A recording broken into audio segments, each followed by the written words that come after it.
Hi everyone, we are with Joplyn today. Thank you, Joplyn, for the interview. We are Of at the course. Familly Piknik. Yes. How are you? Fine, thank you. Joplyn, I wanted to ask you what kind of music were you listening at home when you were young? Not techno. Yes, of course. Actually, a lot of Sade. She's like the number one artist I've probably listened most to in my life. And then a lot of Prince. All the classics in a way. But Sade and Prince were like kind of the mother and father of my household musically growing up. And then I think growing up in Berlin, the electronic influence came through that. But I started out writing like piano ballads, so I come from songwriting more than from club music. What strikes me when I saw you on stage is that you sing on the music you're playing, so it's unusual. Can you talk about singing and making music and everything? So I've always been singing. My parents used to say I'm a walking radio when I was a child. So that came very naturally. But I actually started writing songs from writing poems in school, and I was always playing the piano because if you grow up Asian, you know what I'm talking about. Okay. You either play the piano or the violin. In my case, it was the piano. So at some point, I combined the two, and I wrote very abstract songs for a little while.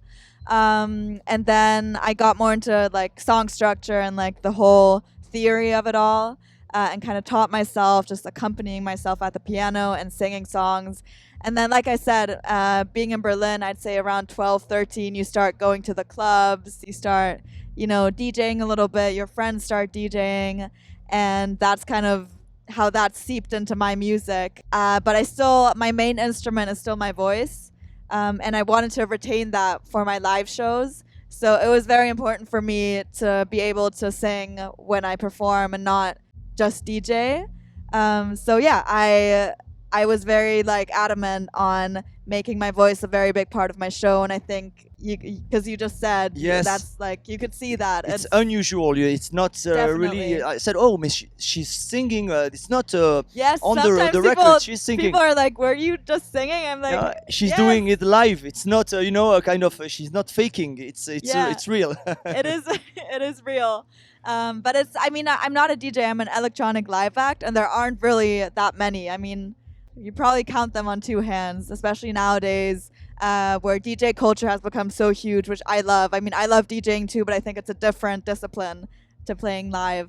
And right now I've been focusing a lot on my live show, but soon I want to start DJing again and then really not sing and only curate and command the dance floor. Okay. And when did you start to produce your own electronic music?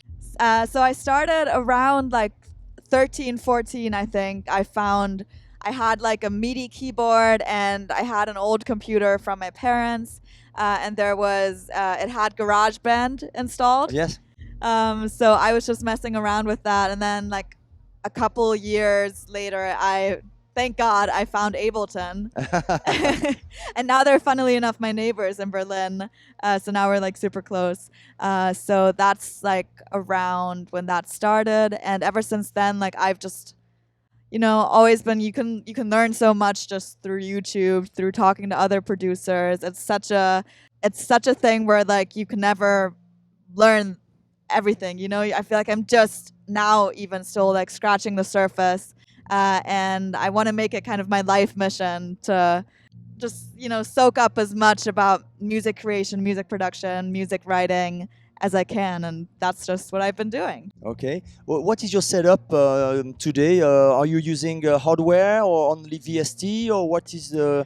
Mainly VST. Yeah? I actually don't have any hardware. Okay. I know. A lot of it's a big discussion I always have with a lot of people. And I do agree that there is definitely magic and a certain type of feeling that you can't really emulate with all the plugins and everything. But I just have to say, for me, it was, I just started to professionally, or I guess I started my artist project, Joplyn, 2 years ago. And at the beginning, it was just a question of cost, because obviously whatever Naturia plugin is of the Moog is Yes. not as For sure. not even close to a real Moog. So that was the main reason I switched to only having everything digitally. Then a good thing is now I'm always on the road, so it's good to always be able to make music, and you can obviously only do that when you have everything on your laptop.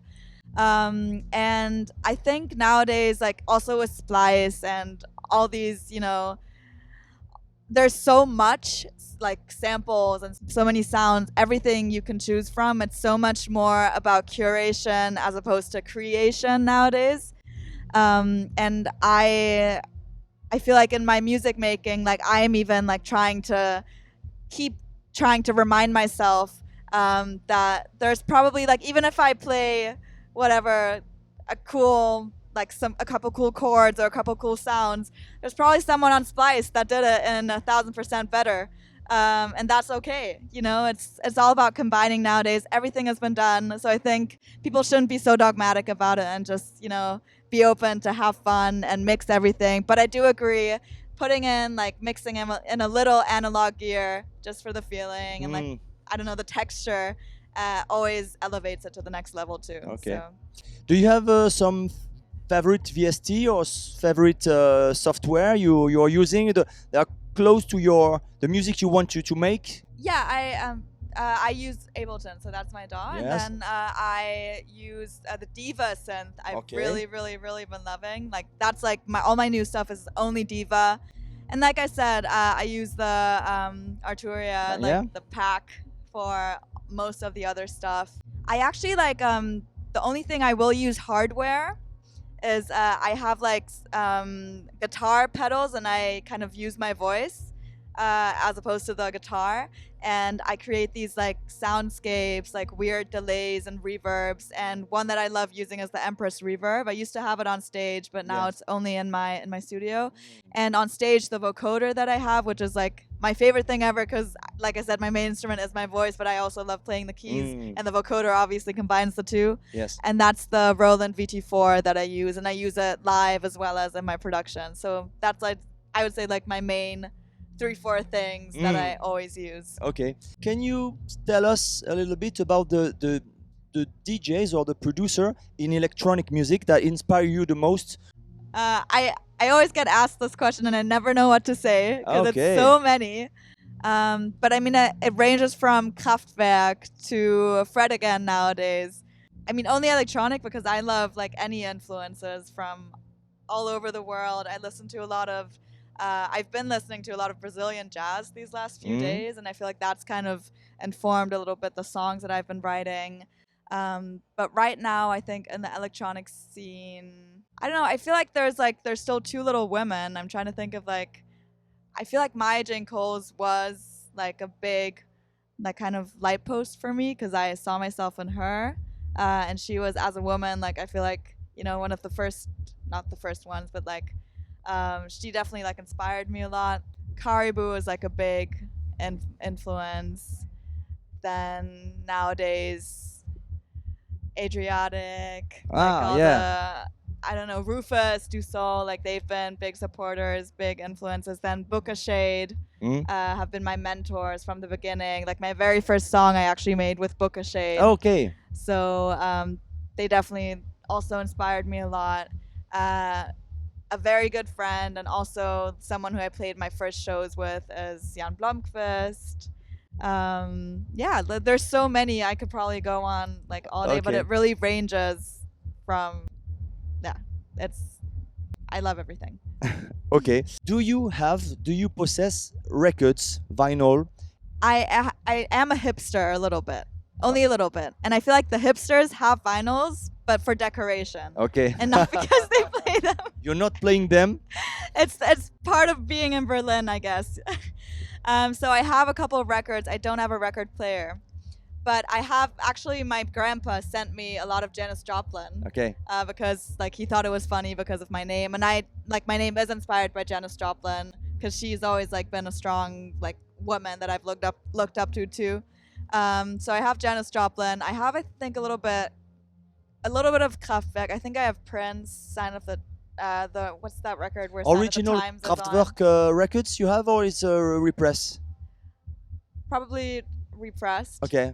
And then I have the only song that I've ever done that's on vinyl is my release with Watergate, which is Fact and Fiction and Can't Get Enough. So I have that on vinyl. Okay.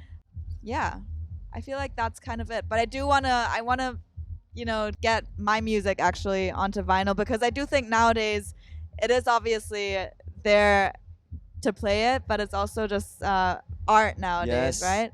A collector. Collectors, exactly. So I'm working on that. Okay. But yeah. Okay. I'm gonna ask you the question back to the past. You can program a date and a place in the past. And if Okay. you can program this place and this time, where and when would it be?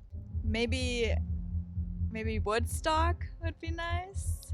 Or maybe even like to take it really, really far, I think musically I would have loved to, because I listen to a lot of actually like Gregorian, like church chants, because they calm me down. It's like the music I listen to on the plane or like before a show. So maybe I would have loved to like be a composer back when like I only know the German words, but like when Motette and You can say it in German if you want. madrigals and motets, I don't know. So maybe like that as like a contrast, where I would have loved to be like just a church boy singing in the church. Or lived my very first gig ever was in Istanbul in front of real people, because I started in COVID, right? All right. So I had a bunch of streaming gigs, but no gig in front of dancing people, like crowded, where it gets sweaty and stuff. And my first ever gig was in Istanbul, right next to the ocean, and that was so beautiful. So I feel like I would probably maybe go back there.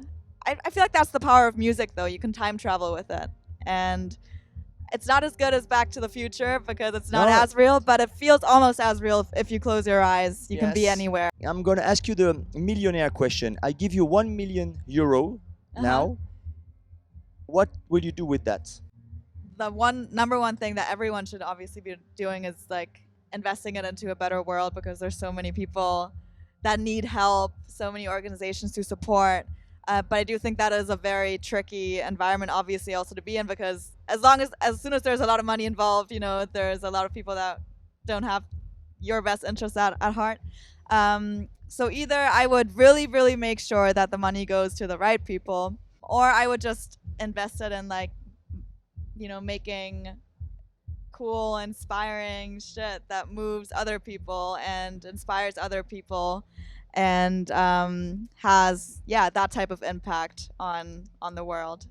If we want to listen to your music, or if you want to follow you on social media, but not only social media, what do you prefer? I mean, Spotify is just as important as Instagram nowadays. Yes. But a follow on Spotify is actually the most important for us artists. So follow me on Spotify if you want.